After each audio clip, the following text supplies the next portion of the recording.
toward a place in which users expect and demand a level of responsiveness and attunement through, like using their data. And content design has a unique opportunity. I think more and more we as content designers will need to partner with our technical peers, engineers, AI architects, to craft interfaces logic, parameters, intelligence, and conversational terms. I think it's going to be fun. So, thanks everyone.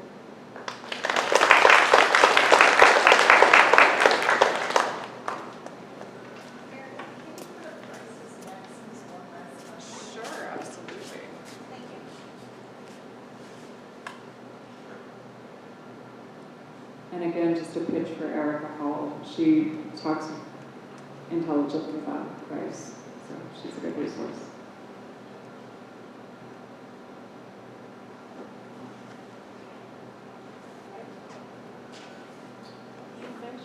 Thank you, Meredith. Before we have any questions, we're going to have our three speakers come up and sit up here in the official chairs, and then we'll do our question Q&As.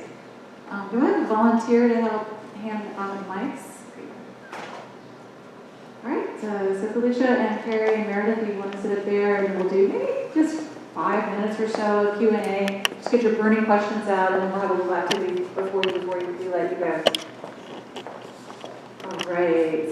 I think there was one back here. Well, I wanted to ask you, you mentioned that your engagement went from 30% to 70%. So how did you get that figure of 70%? What was the research behind it, or how did you arrive at that percentage?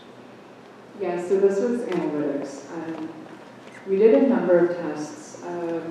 The first test was like telling people you're going to need to talk to sales. Click this button to talk to sales, and predictably that didn't work. The seduction approach did. It was just how many sales deals closed. And the sales window is longer, of course, than a self-serve window, so we had to wait for results until the sales folks locked those deals before we went closing.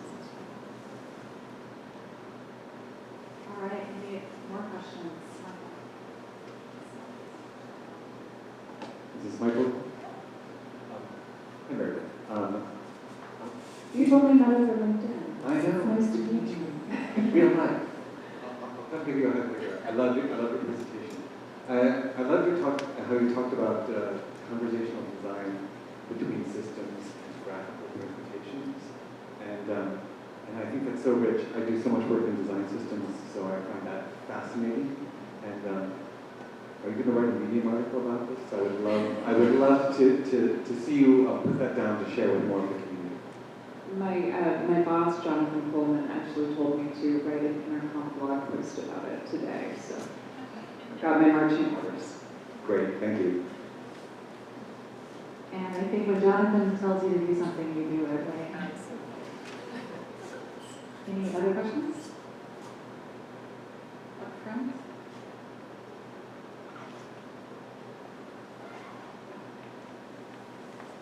In the middle, the interviews that you sucked up, did you conduct the interviews yourself? No, so this was a team effort. We had a team researcher who was coordinating all of the interviews, leading the interviews.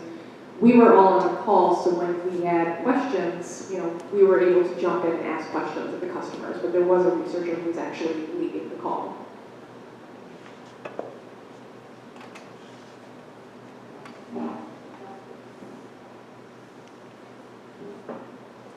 I have a question for all of you. Meredith mentioned tap into your inner screenwriter, and I have written screenplays for UX writing myself before, and it was a big hit at the company. I wonder if any of the three of you have done that. Just screenplayed it out, the entire conversation. You have, Felicia?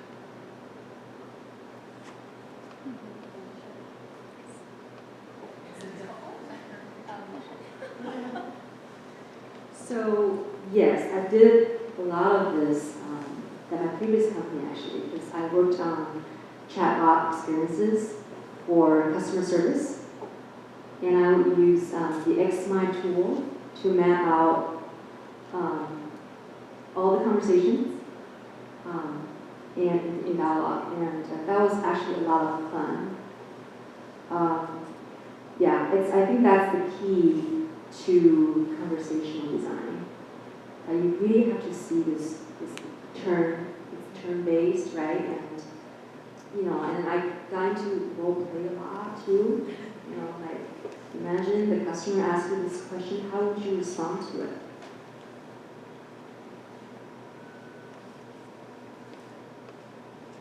Yeah, I've used, you can just get free screenplay software on the internet and just download it and just, write out it's really good for onboarding processes to actually script it out, and it's really fun. I would recommend it. Any other questions, comments, thoughts?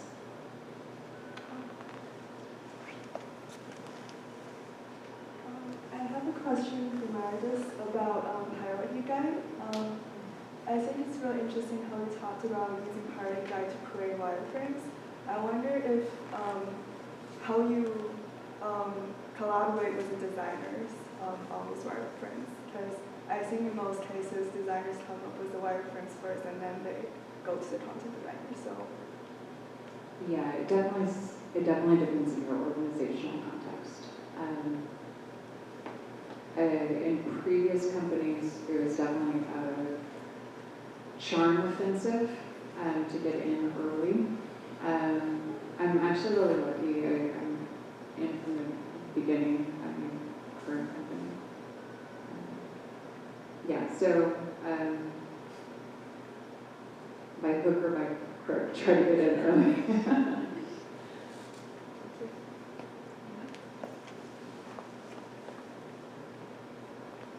My question's for Meredith too, about the conversational design. You talked about the user interface having to be responsive and having to engage the engineers and helping become technical with it so it becomes more responsive.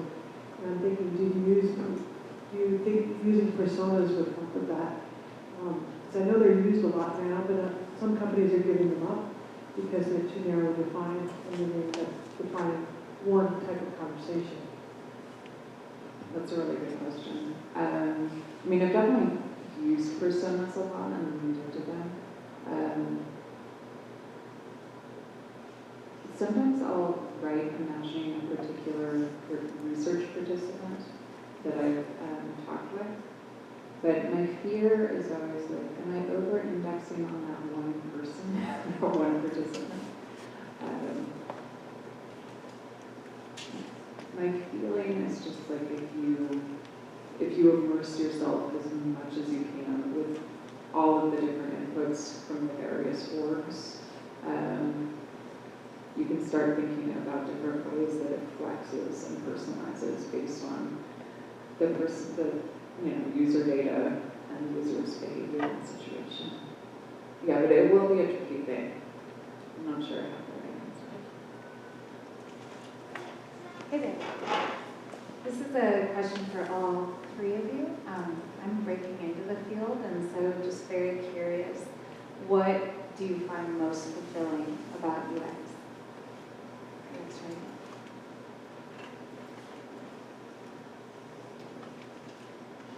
I think for me, it's kind of like putting together a puzzle. So I don't like puzzles, but I like I like crafting end-to-end experiences and thinking through like, what is this person thinking at every stage of the journey, and how do I write to that? How do I best communicate to them what they need to know at each stage? So for me, it's really, I enjoy the challenge of piecing all of these disparate parts together.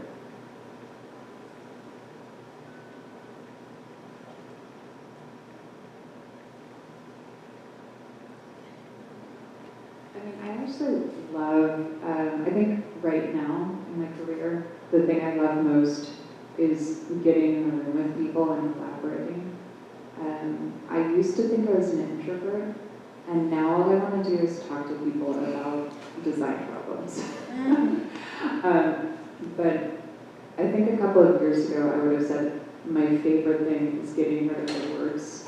Like when you have a wireframe with lots of words and you just cut it down so it's gorgeous and minimal, like a piece of poetry, you're like, yes, I nailed it. It's a puzzle thing. Anyway. So if you asked me 5 years ago this question, I would say I just love bringing clarity and meaning to the user interface and to help my users. But now I take pride in being a designer. I just love solving the problems and building experiences with my teams. And I just think of myself as a builder now rather than a writer. And I think, writing has been considered like some kind of an inner activity that nobody really understands. And then, your job is just there to wordsmith. But it's not really what UX writing or content design is all about. It's really about design. Do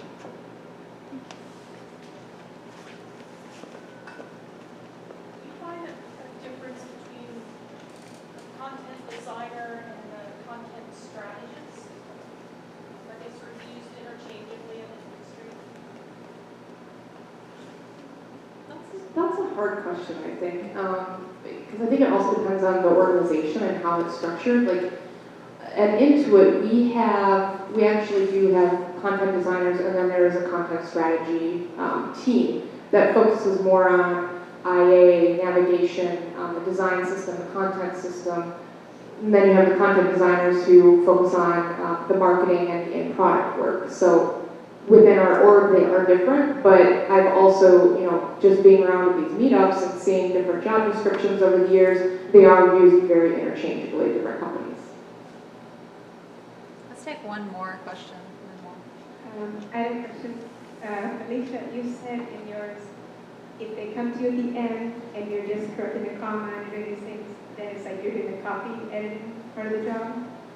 And actually, I know Meredith, for Intercom, I know you're the design of the content right at the very beginning design process. I wondered if each of you guys could talk about in your companies how you position yourself so you're in the content design and not in the copy editing area. Thank you.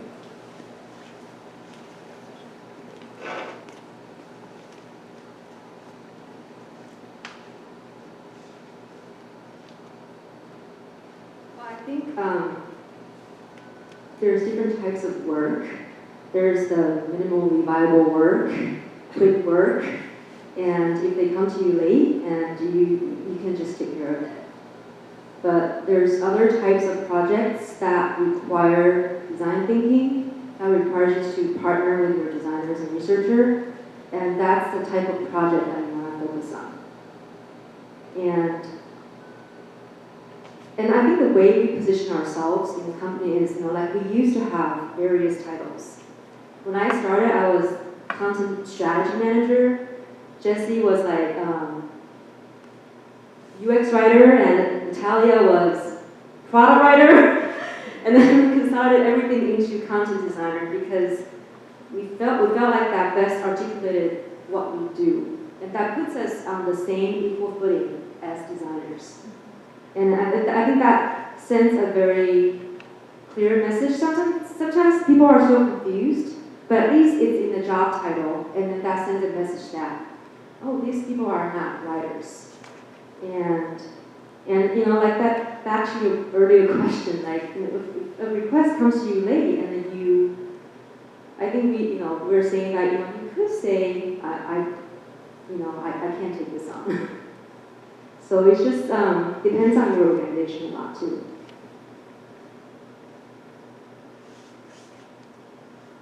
A tip for surviving in big companies, I would say, is I used to work with designers who were located near me, but not in the same building. And we used to call each other.